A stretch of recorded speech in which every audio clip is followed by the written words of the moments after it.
ሰላም ውድ የክሽ አካዳሚ ቤተሰቦች እንዴት ናችሁ? በያላችሁበት ሰላማችሁ ይብዛ። ዛሬም እንደተለመደው እንግሊዘኛ በጣም አጫጭር ቀላል ሁልጊዜ የምንጠቀምባቸው የሚያስፈልጉን ሐረጋትን እንዲሁም አረፍተ ነገሮችን ይዤ መጥቻለሁ። አብራችሁን ቆዩ። ሁልጊዜም ዘወትር ንግግሮቻችን ላይ የምንጠቀማቸው የሚያስፈልጉንና በጣም አጫጭር ግልጽ የሆኑ ናቸው። አብራችሁ ከቆያችሁ ተወጣላችሁ። እሺ እዚህ ጋር ክቡራትና ክቡራን ብለን ለመጀመር ንግግራችን ስንፈልግ ladies and gentlemen እንላለን። ladies and gentlemen ክቡራትና ክቡራን ብለን ለመጀመር ንግግራችንን በሆነ በሰው ተሰበሰበበት ምናምን እንዴት ነው የምንለው? ladies and gentlemen ክቡራትና ክቡራን ladies and gentlemen መቼ ትሄዳላችሁ? መቼ when ነው በፊትም ክፍል ላይ ሰርቻለሁ። when will you leave መቼ ትሄዳለህ? ምክንያቱም ሄደው ስለበተለይ when will you leave እንላለን። በአውቶቡስ መጣሁ I came by bus መጣል ሰው መጣሁ ብሎ ለማውራት I came by bus በአውቶቡስ መጣሁ። when did you arrive when did you arrive መቼ መጣህ? በአውቶቡስ መጣሁ I came by bus አለ።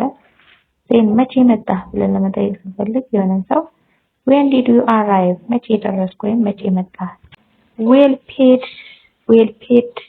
ካል ጥሩ የሚከፈለው ጥሩ ተከፋይ ማለት ስንፈልግ well paid ለምሳሌ well paid teacher ጥሩ የሚከፈለው አስተማሪ well paid doctor ጥሩ የሚከፈለው ሐኪም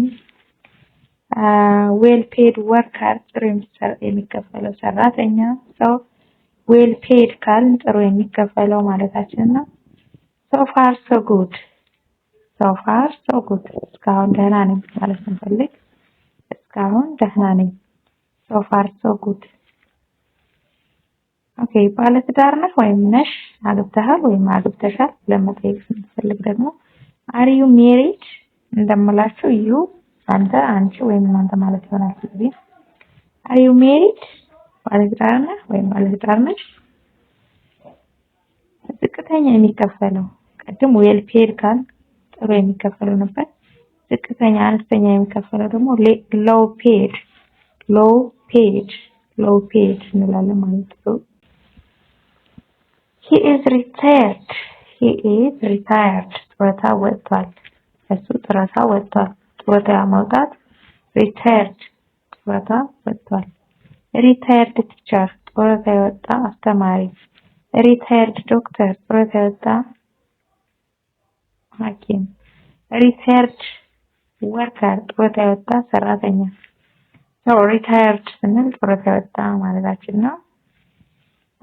የቤት እመቤት ነኝ ብለን ለማውራትኛ I'm a housewife የቤት እመቤት ነኝ I'm a housewife። ታላቅ ወንድሜ my elder brother ታላቅ ወንድሜ። ታናሽ ወንድሜ my younger brother ታናሽ ወንድሜ። he is my grandfather እሱ አያቴ ነው ለማለት he is my grandfather። ጎረቤቴ ነው ለማለት እሱ ጎረቤቴ ነው ለማለት he is my neighbor ጎረቤቴ ነው። he is my classmate የክፍል ጓደኛዬ ነው ለማለት ደግሞ የክፍል ጓደኛዬ ነው he is my classmate። የስራ ባልደረባዬ ለማለት ደግሞ ኮላግ እንላለን። ኮላግ ስራ ባልደረባ ማለት ነው ወይም co-worker ማለት ይቻላል። ኮላግ እንደአስፈላጊነቱ ሁለቱም ያናቸው ሲኒማሙ ምንድነው ተመሳሳዩ co-worker ማለት ነው የስራ ባልደረባ። married life የትዳር ህይወት married life የትዳር ህይወት። ስራ እየፈለኩ ነው I am looking for a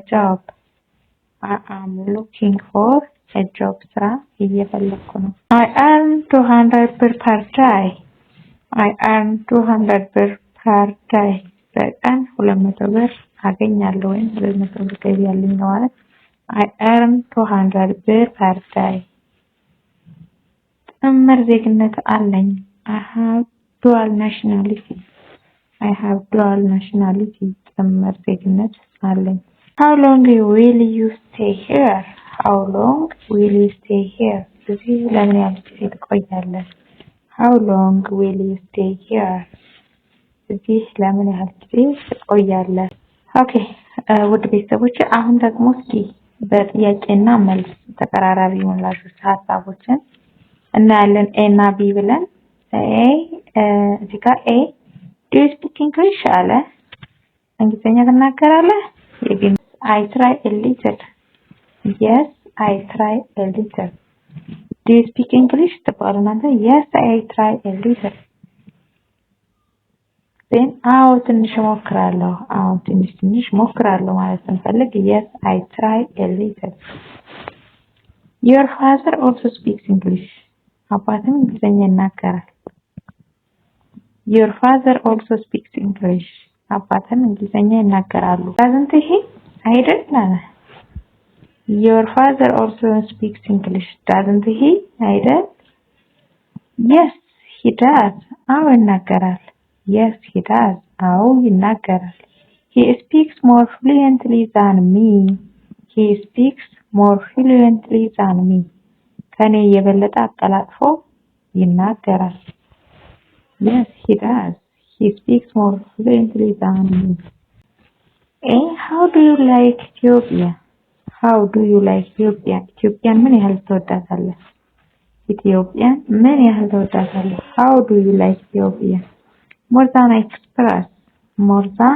express